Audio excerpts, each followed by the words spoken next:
Assalamualaikum warahmatullahi wabarakatuh.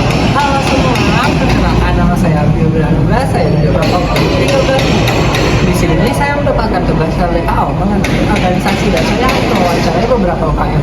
Kira-kira UKM mana aja ya yang akan saya wawancarai? Saya Abdul Anugrah, saya dari kelompok 13 Medline. Di sini saya sedang berada dengan UKM paduan suara. Teteh sebelumnya boleh kenalin nggak nama Teteh dari angkatan berapa sama jabatan Teteh di paduan suara? Ya, perkenalkan saya Zahra Akrani, saya dari angkatan kedua, saya menjabat di paduan suara sebagai wakil ketua. Oke, aku mau lanjut ke pertanyaannya ya Teh. Strategi apa sih yang diterapkan UKM paduan suara untuk menciptakan organisasi yang kokoh dan adaptif terhadap dinamika perubahan Teh? Biasanya kita tuh nggak terlalu mepet kalau misalnya ada acara wisuda nih biasanya ya adain latihan rutin. Nah terus setiap di anggotanya juga ada tugas-tugas yang masing-masing biar efektif lah. Nah, Teh, terus ada nggak sih langkah-langkah UKM paduan suara dan dalam merintis jaringan atau jejaring yang autentik dan memberikan kontribusi positif bagi internal organisasi maupun masyarakat kampus Teh? UKM kami itu sering ikuti acara kampus, contohnya tuh wisuda. Terus mungkin nanti setiap minggu kan ada penguatan karakter ya. Nah itu bisa dikolaborasi sama UKM lain, jadinya kita bisa nambah teman, nambah relasi. Terus ada pertanyaan selanjutnya yaitu bagaimana UKM paduan suara mengelola manajemen waktu antara anggota sekaligus mempertahankan integritas, kepercayaan dan suasana kekeluargaan dalam organisasi itu. Biasanya setiap anggota tuh kita tanya nih waktu luangnya di mana. Nah terus kita diskusi buat biar ada satu waktu yang luang semuanya. Terus ngadain kumpul biasalah yang iseng-iseng, nggak penting tapi penting gitu, biar makin enak aja. Oke, berarti ada beberapa langkah ya Teh dari UKM paduan suara untuk mengelola manajemennya. Oke Teh, mungkin saya akan melanjutkan ke pertanyaan terakhir Teh. Bagaimana mekanisme atau pendekatan UKM paduan suara dalam mengelola dan memutuskan konflik yang terjadi di lingkungan internal Teh? Misal ada anggota yang kurang cocok satu sama lain nih, kita nggak coba pihak satu orang itu aja, tapi kita kumpul gitu antara A sama B, misalkan ada masalah nih, terus kita diskusiin bareng, terus cari langkah tengahnya kayak gimana. Sebelumnya Teh di paduan suara ada nggak sih kayak divisi yang untuk mempengaruhi menengahi konflik itu Teh? Nggak ada sih, paling kita kalau misalkan dari divisinya gitu nggak ada khususnya kayak gimana, jadi bareng-bareng aja. Berarti oke, jadi mau ngasih saran Teh untuk inovasi yang yang mungkin bisa dikembangin sama paduan suara Teh. Kan inovasi yang mau disaranin ke paduan suara itu kayak misalnya membuat platform TikTok Teh, kayak misalnya tuh kayak membuat konten paduan suara atau mungkin mengcover lagu Teh, misalnya tuh biar paduan suara di sini tuh terkenal juga sama kampus-kampus luar Teh. Iya, sarannya. Oke, mungkin sekian dari saya. Wassalamualaikum warahmatullahi wabarakatuh. Assalamualaikum warahmatullahi wabarakatuh. Perkenalkan nama saya Billy Anugrah dari kelompok 13. Teteh boleh nggak perkenalkan dulu nama Teteh, angkatan Teteh sama jabatan Teteh di sini? Perkenalkan, sebelumnya saya Hala Nabila dari tingkat 3 kelas D. Jadi saya ikut di UKM KPK yaitu Komunitas Pendidikan Kesehatan dan menjabat sebagai ketua umum. Di sini ketua umum ya Teh. Oke, mungkin biar efektif ya Teh, kita lanjut ke pertanyaannya. Langsung aja. Mungkin yang pertanyaan pertama, bagaimana cara KPK memastikan bahwa saat kepengurusan lama lulus, anggota baru sudah siap menggantikan dan nilai-nilai serta tujuan utama KPK tidak hilang? Apa langkah nyata untuk mendidik penerus? Jadi sebelum kita memberikan tanggung jawabnya kepada tingkat bawah atau tingkat selanjutnya, pada selanjutnya kita itu biasanya dari tingkat atas atau misalnya yang jadi inti dari organisasi tersebut suka membiasakan nih anggota-anggota di bawahnya atau tingkat bawahnya untuk ikut kegiatan gitu. Jadi lebih ikut kegiatan, misalnya ada kerjasama dengan pihak luar, nanti akan ikut sertakan supaya jadi pengalaman juga. Baik. Terus kan sebutkan satu atau dua contoh program yang diunggulkan oleh UKM KPK dan bagaimana dampak positif bagi UKM maupun mahasiswa di KPPN Jawa Barat. Tapi untuk tahun ini kita bekerja sama kepolisian untuk Miskatalis. Jadi merayakan ulang tahun dari kampus. Di situ kita ada buat donor darah, kesehatan masyarakat dan juga mahasiswa di kampus. Jadi kita bisa men-screening juga untuk kebanyakan kesehatan masyarakat dan juga kita membantu untuk dari PMR untuk menyediakan darah. Oke. Terus kan anggota KPK kan punya kesibukan kuliah yang padat ya, Rek? Bagaimana cara UKM KPK membantu anggotanya untuk mengatur jadwal latihan atau kegiatan supaya tugas dan kegiatan KPK tidak sampai mengganggu nilai akademik dan prioritas kuliah mereka? Untuk pembagian waktu ya, mungkin karena kita bidang kesehatan ya sejauh sama jasa kuliah. Untuk pembagian waktu biasanya nggak akan menunggu waktunya, misalnya mau ada rapat atau misalnya pelatihan atau materi, biasanya dilakukan di luar jadwal kampus. Kalau misalnya bentrok sama ada kelas atau misalnya ada zoom di malam hari, nanti dipindahkan jadwalnya. Untuk pemaparan atau misalnya tempatnya juga fleksibel, saya diusahakan kalau tindakan secara langsung ya, secara offline gitu. Nah kalau misalnya sekedar materi atau pemberian penjelasan biasanya bisa diusahakan secara online kalaupun emang nggak ada waktu yang pas untuk offline.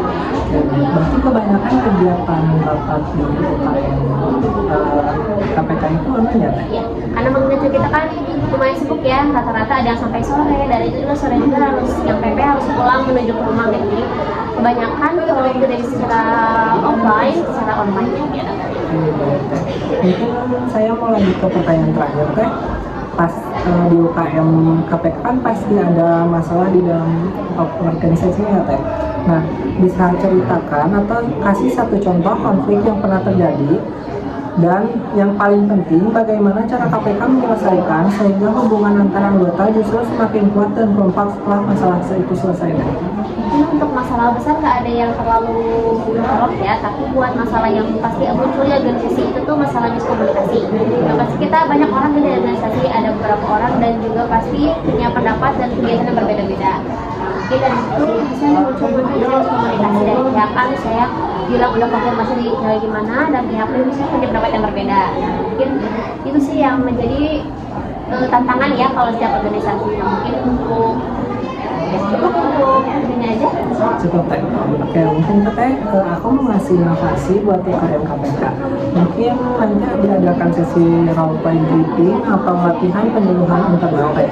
Jadi kayak sebelum kegiatan besar adakan sesi role play di mana anggota berpura-pura menjadi sasaran komunitas, Teh. Oke, mungkin segitu aja dari Bibi, Teh. Mohon maaf dengan waktu Teh. Terima kasih ya, Teh. Iya, sama-sama.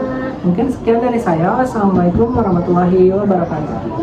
Assalamualaikum warahmatullahi wabarakatuh. Perkenalkan nama saya Budi Anugrah dari kelompok 13 Maitland. Di sini saya berada dengan organisasi UKM ya, Teh? Betul. Nah, Teteh mau perkenalkan dulu jabatan Teteh sama tingkat Teteh di Istiqomah. Perkenalkan, aku Naifah Rubiana Lufia dari tingkat 2B, mengikuti UPM sebagai anggota. Oke, Teteh, aku mau nanya-nanya perihal organisasi juga. Boleh. Oke, Teteh, pertanyaan pertama, bagaimana UPM memastikan bahwa saat pengurus lama lulus, anggota baru sudah siap menggantikan dan nilai-nilai serta tujuan utama UPM tidak hilang? Apa langkah nyata untuk mendidik penerus UPM, Teh? Oke, jadi dari UPM ini juga langkah pertamanya ada open recruitment. Nah, open recruitment juga nggak diadakan satu kali, tapi ada diadakan beberapa kali, dan itu tuh membentuk atau mendidik protokoler muda, calon protokoler muda. Nah, untuk tidak hilang nilai-nilainya dan tujuan-tujuannya di UPM ini, pada saat open recruitment juga bakalan dikasih tahu nilai-nilai yang ada di UPM, tentunya harus dipahami oleh protokoler muda dan juga visi-misi yang ada di UPM. Oke, Teteh, baik. Jadi lanjut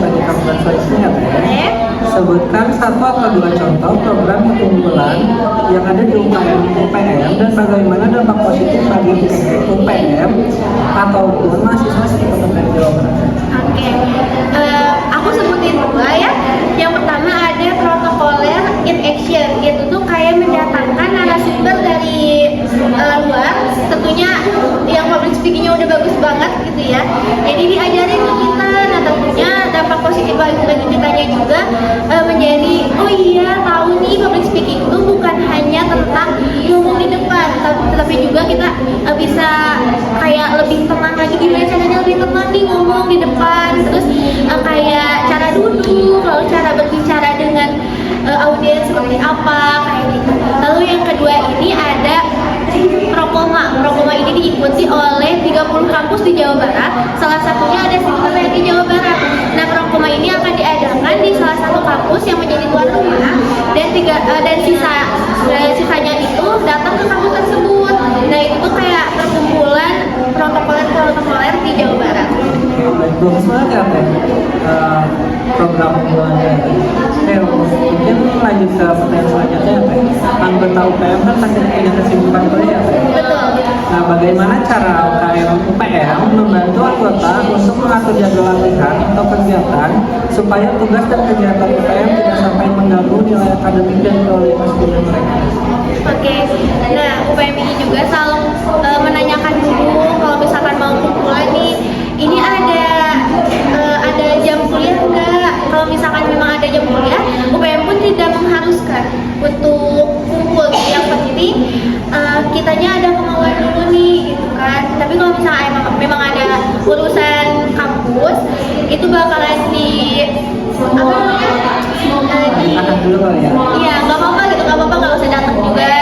Nah, jadi untuk mengatur antara kuliah, UKM dan juga untuk diri kita sendiri, tentunya bakalan dibuat dulu jadwal hariannya. Kalau misalkan aku mah buat jadwal harian, terus mingguan, mana dulu yang lebih penting. Kalau misalkan aku pribadi, yang lebih penting itu tugas.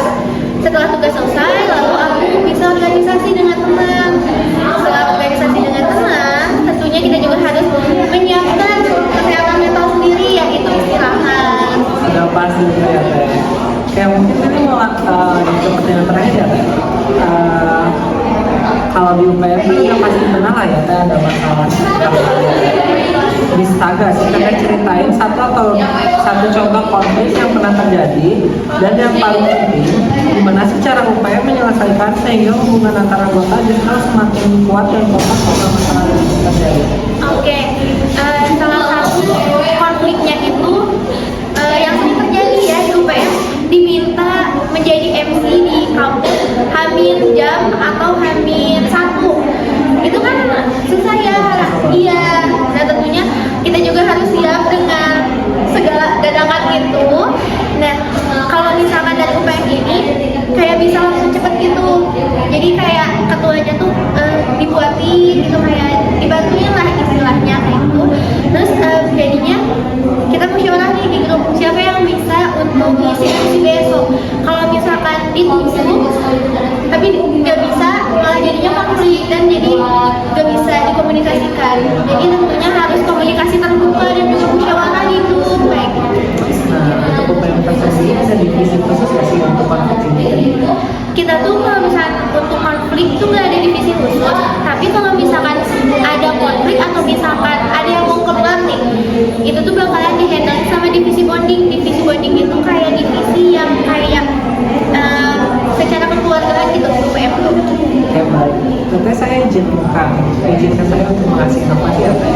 Mungkin inovasi yang dari saya berikan untuk UPM itu kayak UPM bertutur. Jadi UPM itu nanti masuk ke sekolah-sekolah SMK buat ngadain kayak program kesehatan ya Teh. Iya, wah itu juga belum ada sih di UPM. Nanti inovasinya bisa aku tampung, terus aku jadiin